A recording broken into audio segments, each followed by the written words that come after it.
উদয়পুরের একমাত্র বড় সাংস্কৃতিক কেন্দ্র রাজস্বী কলাক্ষেত্র বর্তমানে চরম অবহেলা ও অযত্নের কারণে সংকটের মুখে পড়েছে।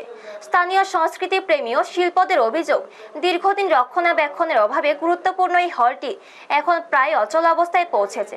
জানা যায় 2010 সালের 4 অক্টোবর প্রকল্পের কাজ শুরু হয় এবং 2014 সালের 6 সেপ্টেম্বর এটি আনুষ্ঠানিকভাবে উদ্বোধন করা হয়, কিন্তু উদ্বোধনের কয়েক বছরের মধ্যেই এর বিভিন্ন অংশ নষ্ট হতে শুরু করে। বর্তমানে হলের ছাদে আগাছা জন্মেছে, চারপাশে জঙ্গলময় পরিবেশ তৈরি হয়েছে। স্থানীয়দের দাবি অনুযায়ী পানীয় জলের ট্যাঙ্কিতে জল নেই, শৌচালয় ব্যবহারের অযোগ্য, আসন ভাঙাচোরা এবং এসি ও জেনারেটর সহ গুরুত্বপূর্ণ যন্ত্রপাতি অকেজো হয়ে পড়েছে। এমনকি মাইক্রোফোন ও অন্যান্য সাউন্ড সিস্টেমও ঠিকমতো কাজ না করায় বাইরে থেকে ভাড়া করে আনতে হচ্ছে। এছাড়া বিদ্যুৎ ও নিকাশি ব্যবস্থার দুরবস্থার কারণে অনুষ্ঠান আয়োজন করতেও সমস্যার সম্মুখীন হতে হচ্ছে। ড্রেন পরিষ্কার না থাকা এবং আশেপাশের পরিবেশ অব্যবস্থার কারণে পরিস্থিতি আরও খারাপ হয়েছে বলে অভিযোগ। উদয়পুরে বিকল্প কোনো বড় হল না থাকায় সাংস্কৃতিক কার্যক্রম মূলত এই কলাক্ষেত্রের উপর নির্ভরশীল। ফলে এর বর্তমান অবস্থা নিয়ে ক্ষোভ বাড়ছে শিল্পী ও সাধারণ মানুষদের মধ্যে। তাদের দাবি অবিলম্বে পৌর কর্তৃপক্ষকে উদ্যোগ নিয়ে রাজস্বী কলাক্ষেত্রের সংস্কার ও নিয়মিত রক্ষণাবেক্ষণ নিশ্চিত করতে হবে। পাশাপাশি দ্রুত ব্যবস্থা নেওয়ার জন্য সংশ্লিষ্ট প্রশাসনের হস্তক্ষেপও দাবি করা হয়েছে। ব্যুরো রিপোর্ট, নিউজ তৎকাল 24।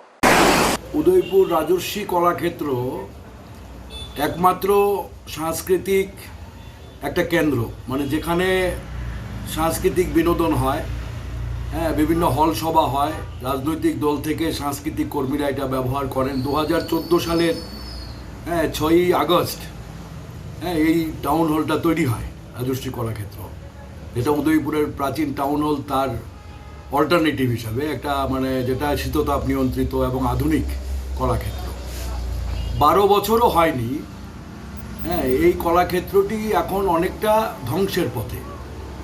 আজকে কেন এই প্রশ্নটা উদয়পুরবাসীর মধ্যে, যারা সাংস্কৃতিক প্রেমী, যারা সচেতন নাগরিক, আজকে সবার কাছে এটা প্রশ্ন যে এটার ছাদে ঘাস উঠে গেছে, বড় বড় গাছ হয়ে গেছে, বিভিন্ন ট্যাঙ্কিগুলো লিক করছে, যেটা মেশিন আছে, ব্যাটারি চালিত যে জেনারেটর মেশিন আছে, সেটা অকেজো হয়ে আছে, চারিদিকে রেলিংগুলো ভেঙে পড়েছে, ভেতরে সিটেরও ঠিকভাবে, আসনগুলোও ঠিকভাবে নেই, বিভিন্ন জায়গায় মানে এটা ক্ষত বিক্ষত হয়ে আছে। কোনো ধরনের এটাকে পরিচর্যা করা হচ্ছে না। কেন? গত 8 বছর ধরে এটার পরিচর্যা নেই। এখানে তো অনেক অনুষ্ঠান হচ্ছে, তাহলে সেখান থেকে যে অর্থ আসে, রেভিনিউ আসে, এই রেভিনিউ দিয়ে কেন তারা এটা করতে পারেন না? বা সরকারের তরফেও, রাজ্য সরকারের তরফেও এই সাংস্কৃতিক কেন্দ্রগুলোকে, এই হলগুলোকে যথাযথভাবে পরিচর্যা করার জন্য কেউ নেই কেন? এখন প্রশ্ন হচ্ছে যে এটা রেভিনিউ কোথায় যায়?